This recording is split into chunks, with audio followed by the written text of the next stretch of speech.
Hola mis amigos, ¿cómo están? Bienvenidos nuevamente a nuestra reunión sabatina de las 6 de la tarde en hora de Lima.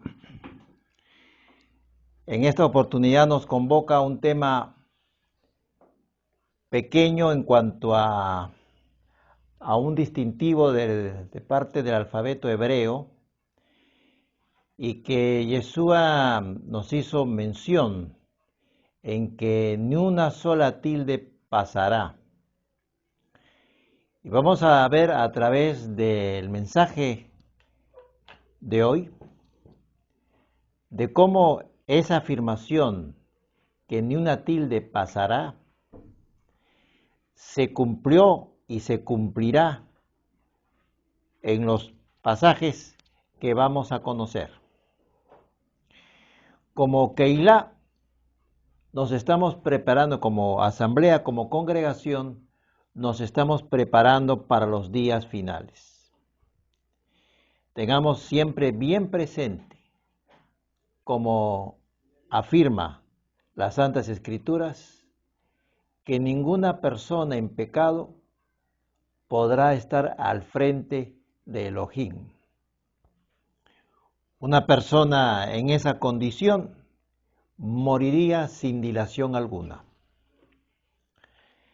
A pesar de que hoy no hay un templo físico, nosotros representamos el templo del Ruach HaKodesh, el templo del Espíritu Santo.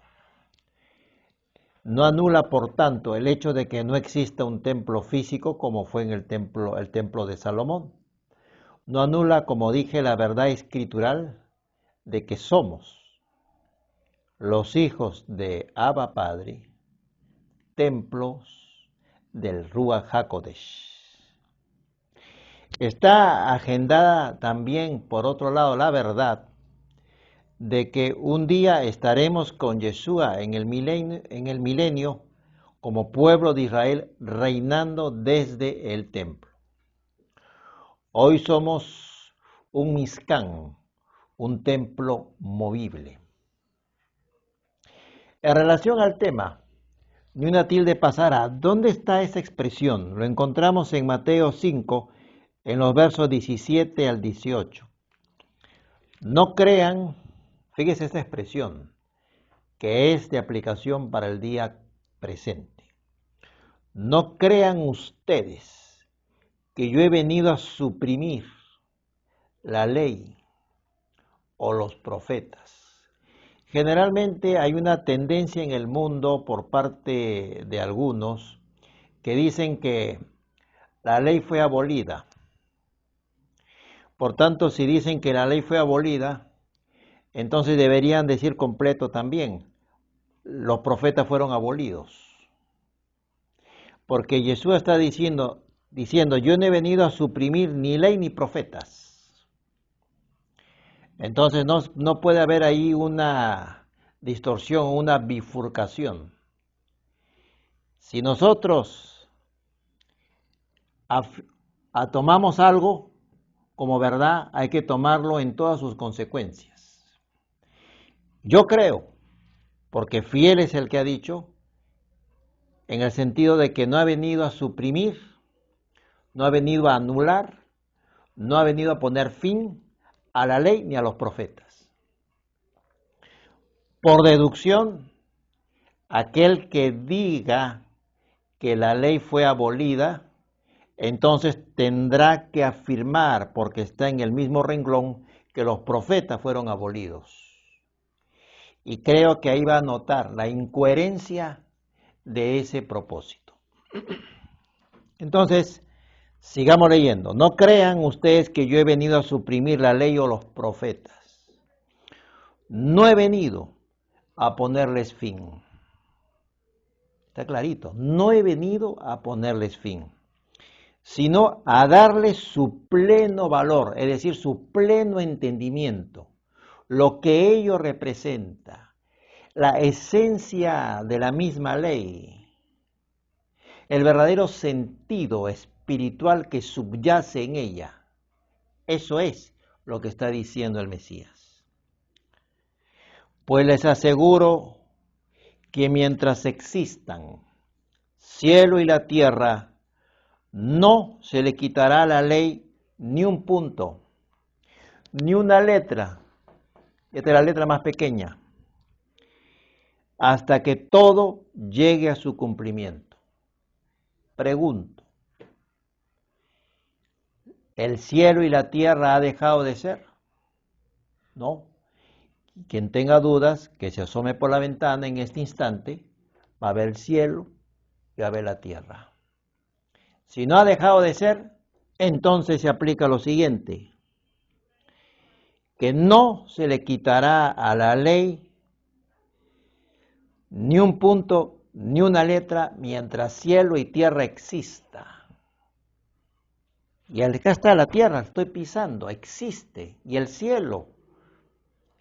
Detrás de la cortina está el cielo, existe, hasta que todo llegue a su cumplimiento. ¿Cómo entender ello? Hay una parte que ya se ha estado cumpliendo y falta otra parte por cumplirse. Entonces todo llegará a su cumplimiento. Eso es lo que Yeshua nos está diciendo en medio de todo de esta expresión que acabamos de leer. Entonces, ¿por qué Yeshua dice, no crean ustedes? Porque Él conoce la naturaleza humana y conoce que en el transcurrir del tiempo los hombres iban a intentar negar esa ley, o negar profecías, o negar profetas. Anticipándose a ello, dicen, no crean ustedes que yo he venido a abrogar ello que piensan que es así. Entonces, dice que no ha venido a ponerles fin, no he venido a ponerles fin, porque cuando no se entiende, y luego en el pacto renovado se lee que Yeshua es el fin de la ley, el hombre que busca antagonismos en las escrituras que no existen, entonces dice, ¿cómo es esta inconsistencia? Por un lado, dice que no ha venido a ponerles fin, y por otro lado estoy leyendo que Yeshua es el fin de la ley. No, lo que está diciendo en la segunda parte es que la finalidad, el propósito de la ley es presentar a Yeshua. Ese es el fin. El fin de este canal es transmitir las Santas Escrituras desde las raíces hebreas de la fe. Ese es el fin. No se refiere al último programa o al último capítulo, sino que la finalidad, el propósito que nos anima, el fin de este canal Seguidores del Camino, es presentar las Santas Escrituras desde sus raíces, porque desde las raíces podemos ver que esta palabra no tiene antagonismos entre ella misma, sino que es un fluir constante en su veracidad, en su perfección. Mientras sigamos viendo, como les dije, por nuestra ventana, cielo y tierra, entonces deberemos recordar cada vez que lo veamos que ni una tilde, ni una letra pequeña será quitada de la ley, sino que la misma va a responder a una secuencia, a un cumplimiento progresivo. Y algunas terminarán por cumplirse en los acontecimientos finales de los días finales así señalados. Estamos llamados a estudiar las instrucciones de la vida o la Torá, porque todo ello está en plena vigencia para nosotros. Yeshua vino a cumplir una vida en obediencia a la Torá, hasta en el más mínimo detalle. Nos enseñó a cómo vivir desde las Santas Escrituras, cómo vivir desde la Torá. nos dio ejemplo de ello, no a esquivar la ley o la Torá, sino a cómo vivir la Torá, que es diferente. Cómo caminar sometido, porque eso nos da libertad, a la voluntad soberana de Hashem. En el futuro se va a erigir un templo. Ello va a ocurrir cuando esté Yeshua en el milenio con su pueblo, con su Keilah Israel, con nosotros. Pero ahora, cada uno de los presentes, de los que han recibido a Yeshua en el corazón, somos un templo movible cada uno de nosotros. Esa verdad, ¿dónde la encontramos, por ejemplo? Lo encontramos en 1 Corintios capítulo 6, en los versos 19 y 20, que nos señala: ¿no saben ustedes que su cuerpo es templo del Espíritu Santo, que Dios les ha dado? Ese cuerpo Dios les ha dado, dice la Escritura, y que el Espíritu Santo vive en ustedes. Ustedes no son sus propios dueños, porque Dios los ha comprado. El que compra es el que tiene la propiedad. Y siendo Elohim el que nos ha comprado, Él es nuestro dueño. Porque dice, porque Dios los ha comprado, por eso deben honrar a Dios en el cuerpo. Porque el cuerpo le pertenece a Dios, porque Él nos lo dio. Es Elohim quien nos ha dado el cuerpo que empleamos temporalmente. De ello infiere que debemos administrarlo con santidad, de acuerdo a su voluntad. Una gran responsabilidad se deriva ciertamente de todo ello.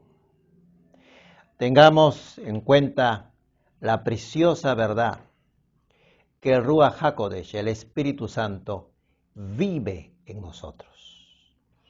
Parte del respeto que significa para con nuestro cuerpo es el no tatuarlo, el no comer cosas inmundas como carne de cerdo, mariscos o sangre, que la misma palabra es enfática en señalar que no son comidas para aquellos que son de la Keilah, de la congregación del Elohim.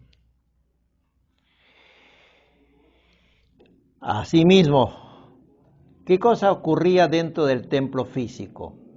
Se hacían que, aparte de lo que es conocido, se quemaba incienso. Ese quemar incienso, hoy, ¿cómo vendría a ser con respecto a nosotros que somos templo? Ese incienso representa a las oraciones de los santos, de los justos, como por ejemplo lo dice el libro de Apocalipsis. Entonces también, al igual que eso era una rutina, una parte inherente de la vida en el templo, la oración debe ser parte inherente de nuestro vivir. Veamos la figura de todo ello, la encontramos en Salmo 141, en el verso 2. En el Salmo 141, verso 2, dice lo siguiente.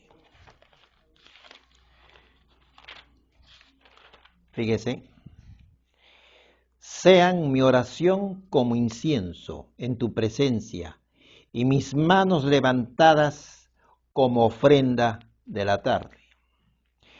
Así como lo que ocurría en el templo, nuestra oración debe ser como el incienso, de práctica diaria, constante, con manos levantadas como ofrenda.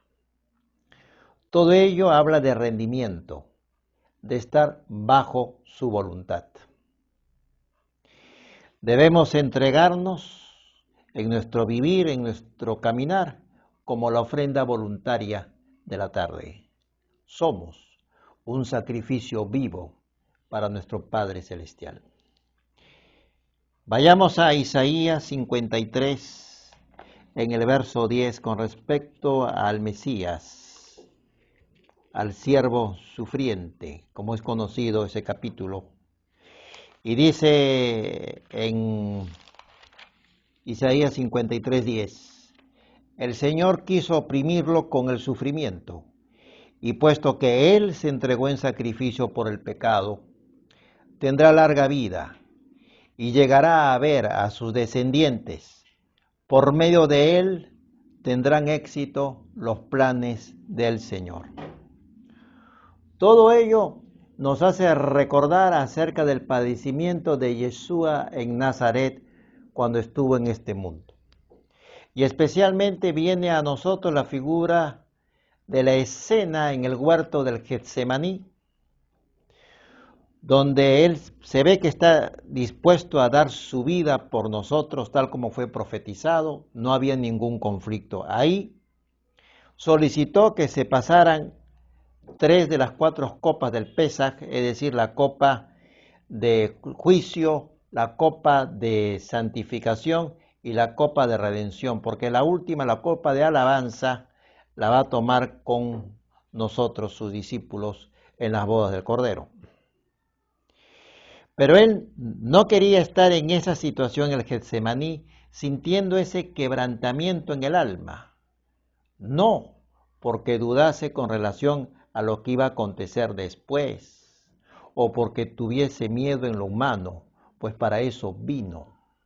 De ningún modo, sino que no quería estar en esa experiencia con ese quebrantamiento del alma, con ese sufrir, quería estar en otra situación. Pero el Padre, como dice Isaías 53 en el verso 10, quiso oprimirlo con el sufrimiento. Por ejemplo, esa palabra Getsemaní habla de ese prensar para obtener el aceite. El Mesías fue prensado, hasta un ángel se le apareció para fortalecerlo. Fue prensado literalmente. Mas el Eterno lo sujetó a quebrantamiento, y como dijo Yeshua, no se haga mi voluntad, sino la tuya, Padre. Esa fue la esencia de su oración, y su oración fue atendida. Vayamos ahora a Levítico capítulo 1, verso 1 al 4, y vamos a ver cómo lo que nos ha convocado, ni una tilde pasará, lo encontramos presente en algunas escenas. Pero vayamos a las raíces de lo que vamos a encontrar. Levítico 1, 1 al 4. El Señor llamó a Moisés desde la tienda del encuentro y le dijo lo siguiente: habla con los israelitas y diles que cuando alguno me traiga ofrenda de animales, me las deberá traer de su ganado o de su rebaño. Si el animal que ofrece en holocausto es de su ganado, tendrá que ser un toro sin defecto para que le sea aceptado. Deberá ofrecerlo en presencia del Señor a la entrada de la tienda del encuentro, poniendo la mano sobre la cabeza del animal. Así el animal le será aceptado para obtener el perdón de sus pecados. Tenía que ser de su rebaño, tenía que ser de su ganado. Debía existir una hilación sentimental entre el animalito y el hombre que lo traía como ofrenda, como sacrificio. Debería ser sin defecto alguno, es decir, empleando el lenguaje simbólico, ¿cómo sería con respecto al Mesías? Sin pecado alguno. Por eso que el animal era sin defecto alguno, sin tara alguno, porque estaba dando a conocer ese sentido espiritual de que el Mesías sería sin defecto alguno. Y asimismo debería colocar sus manos sobre la cabeza de su animalito. Era un sentido de transferencia de su pecado sobre la vida de este animal absolutamente inocente en relación al pecado, pero que se hacía como práctica para dar a conocer que la paga del pecado es muerte, y sin derramamiento de sangre, una sangre inocente en este caso, no hay remisión de pecados. Veamos en Mateo 27, Mateo 27, el verso 29, esta figura de poner las manos sobre la cabeza del ser que iba a ser sacrificado, que vimos en Levítico. Vemos en Mateo 27, en el verso 29, ¿qué encontramos? Encontramos lo siguiente.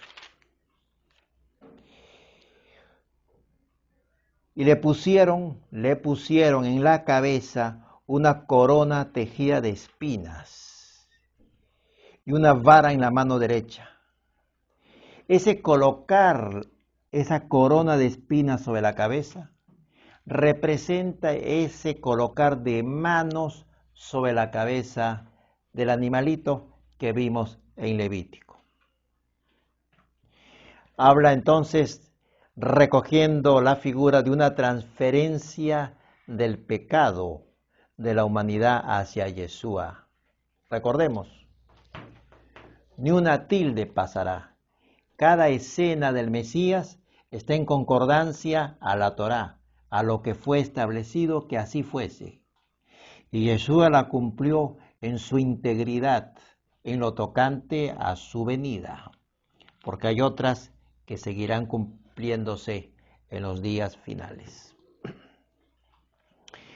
Entonces tengamos presente lo siguiente también, que cuando pecamos hay un entorno que será afectado, familiares, y se van a originar incluso pérdidas de diferente tipo en nuestra familia, pérdidas que pueden ser de corte económico, pero hay pérdidas que van a venir por el pecar de una persona, sobre todo del jefe de familia. El entorno es afectado. Por eso en ese pecar, ¿cuál era el entorno también en lo que vimos en Levítico? Tenía que traer de su ganado, había una pérdida, porque era un animalito el que se ofrecía en sacrificio. Pero de su ganado, por eso había una pérdida también. ¿Y por qué se establecía ello? Porque un inocente pagaba con su vida, para que no consideremos con ligereza el estar pecando, que hay una consecuencia de todo ello. Porque puede haber en la mente un sistema que diga, bueno, peco, yo sé que después puedo pedir perdón al Padre, queda restituida mi relación y paso la página. Ese sistema tan bien elaborado por el hombre en su pensar, Dios no se lo está creyendo. ¿Por qué? Porque hay esa mentalidad no rendida, hay una mentalidad ya perniciosa. No se le está engañando al Eterno con ese pensar. Al contrario, todo ello, incluso esa salida, todo ello habla de rebeldía, de no sometimiento, de hacer abuso de la gracia. Esa es la expresión. Vemos que en la Torá se ofrecían sacrificios de animales domésticos, lo que era parte de nuestro ganado, de nuestro rebaño. Y eran de los que teníamos en casa. Los ubicábamos sin defecto el día 10 y el día 14 en el Pesaj era ofrecido.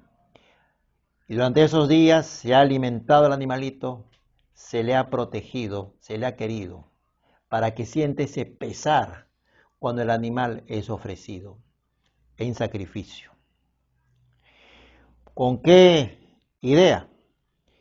Que por causa de nosotros que hemos caído en pecado, alguien va a asumir esa culpa. Entonces, que nuestra alma se aflija realmente cuando nosotros pecamos, porque hay consecuencias que se derivan de todo ello. No tengamos la ligereza de pecar y luego pedir perdón, y luego pecar y luego pedir perdón. Cuidado con ese sistema, que no estamos engañando al Padre ni por un segundo. Ahora, nosotros hemos sido convocados a ser luz y sal para este mundo.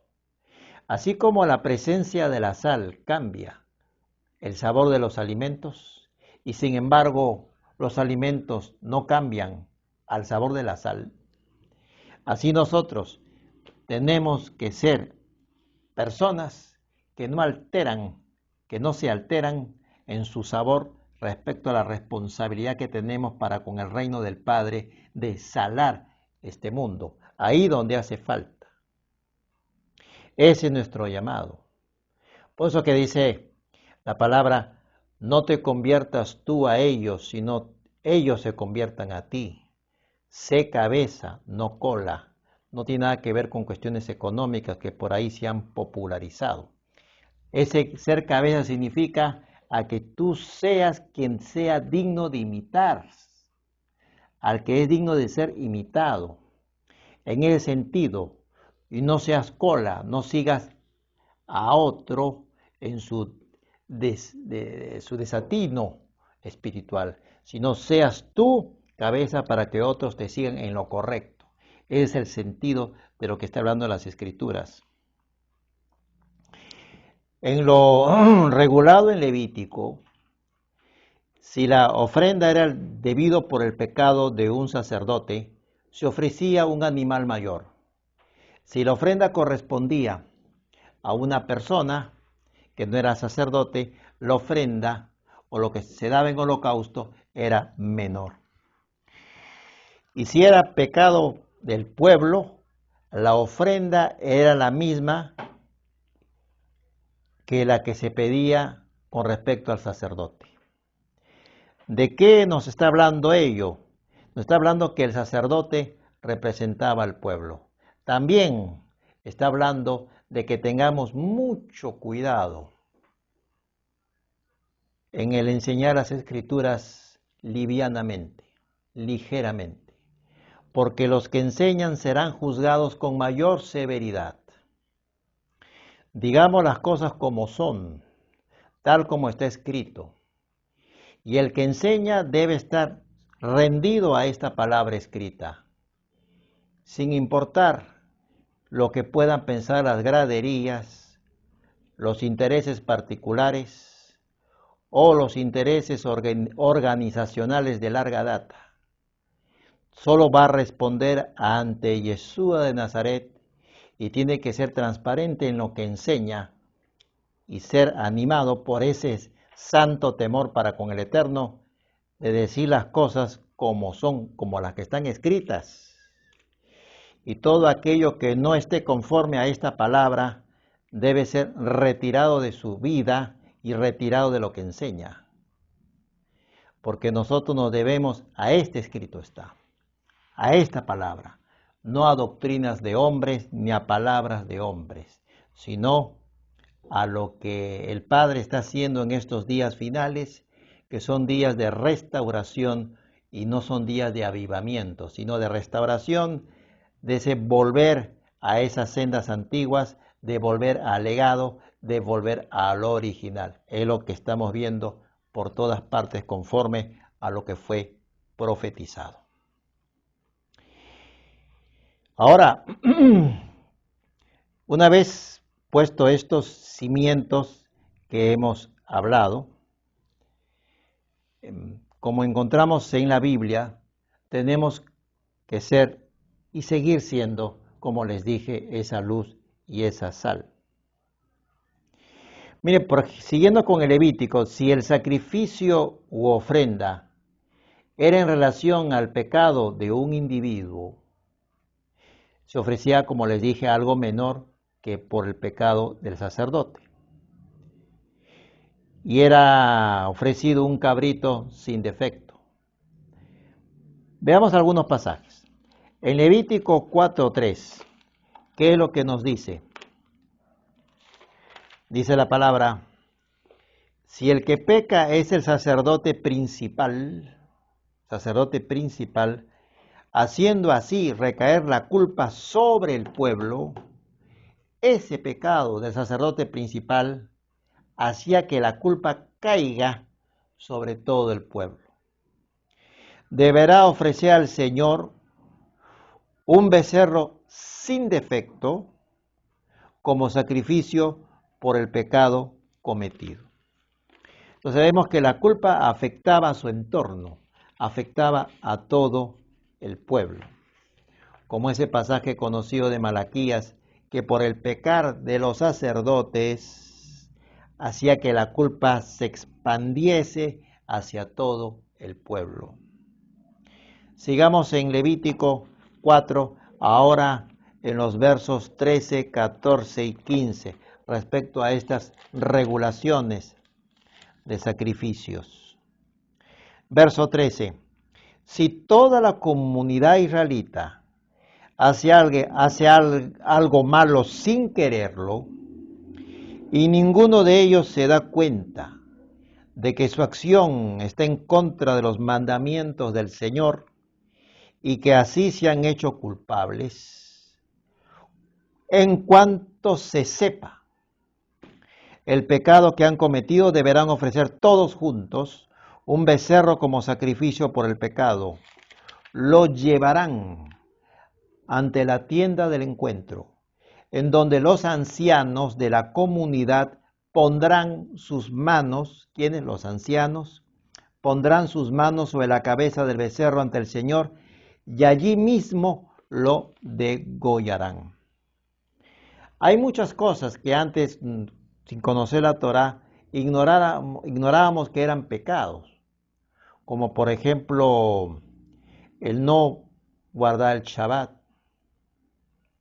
el comer comida de cerdo, el ingerir mariscos o comer sangre, que son cosas inmundas frente a las disposiciones del Padre, y que incluso cuando Yeshua retorne por segunda vez hace mención con respecto a esas costumbres que están divorciadas de la voluntad del Padre y cuya vigencia es plena hoy día.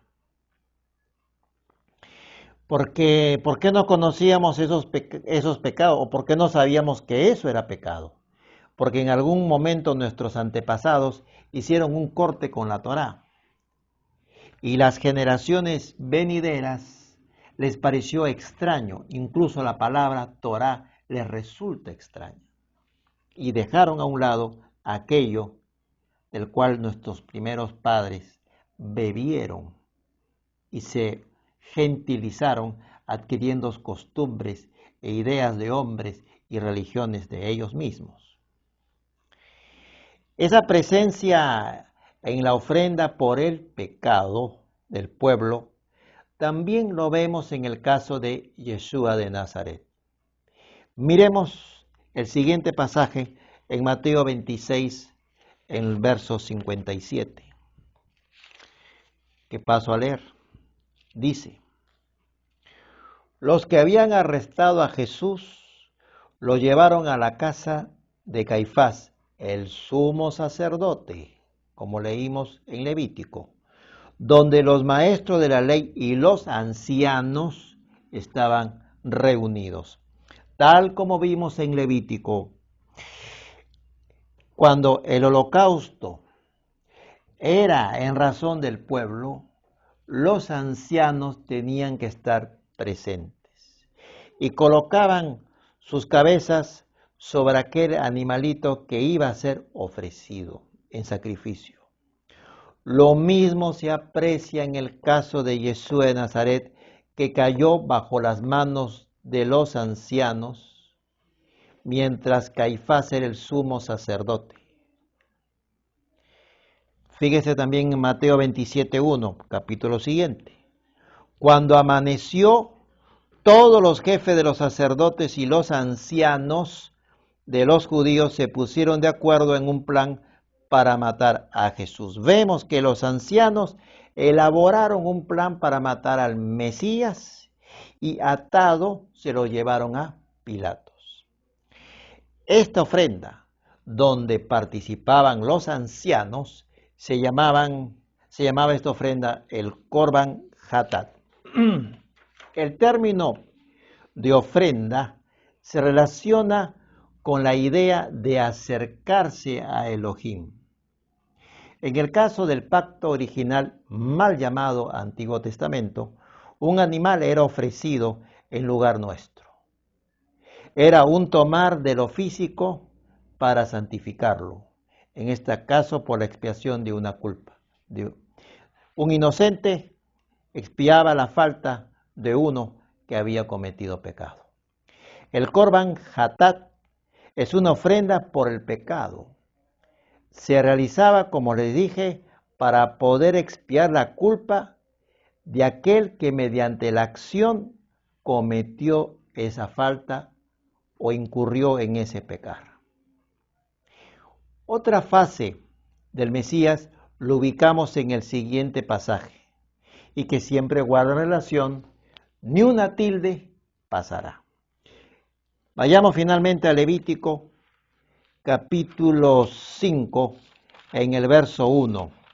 Ahí encontramos la siguiente expresión: si alguien es llamado a declarar como testigo de algo que vio o escuchó y se niega a declarar, comete un pecado y debe cargar con la culpa. Cuando alguien es testigo, Yeshua fue testigo del pecado de Israel, pero frente a ese pecado cayó, no emitió voz. ¿Para qué? Para asumir esa culpa de aquel que la había cometido. Entonces está cargando con ese pecado. Voluntariamente acepta cargar con ello. Eso que se dijo en Levítico respecto a ese testigo que ve, calla y carga con la culpa de aquel que la cometió, lo encontramos en Mateo 14 y podemos entender por qué sucedió esto. En Marcos 14, en los versos 60 al 61, ahí está escrito lo siguiente. Dice el verso 60. Entonces el sumo sacerdote se levantó en medio de todos y preguntó a Jesús: ¿no contestas nada? ¿Qué es esto que están diciendo contra ti? Pero Jesús se quedó callado sin contestar nada. Guardó silencio para poder recibir en él la culpa del pecado de otro. ¿Qué encontramos como consecuencia de todo ello? Tal como dice el título: ni una tilde pasará, ni una tilde dejó de ser. Amigos, muchas gracias por la presencia de ustedes para con estos sus servidores del canal Seguidores del Camino. Ya andamos por los 149 suscriptores. A ver quién es el número 150. Sírvanse suscribirse para poder recibir todos estos mensajes desde los días sábados a las 6 de la tarde, hora de Lima. Shalom, shalom y un abrazo en Yeshua de Nazaret para con todos ustedes.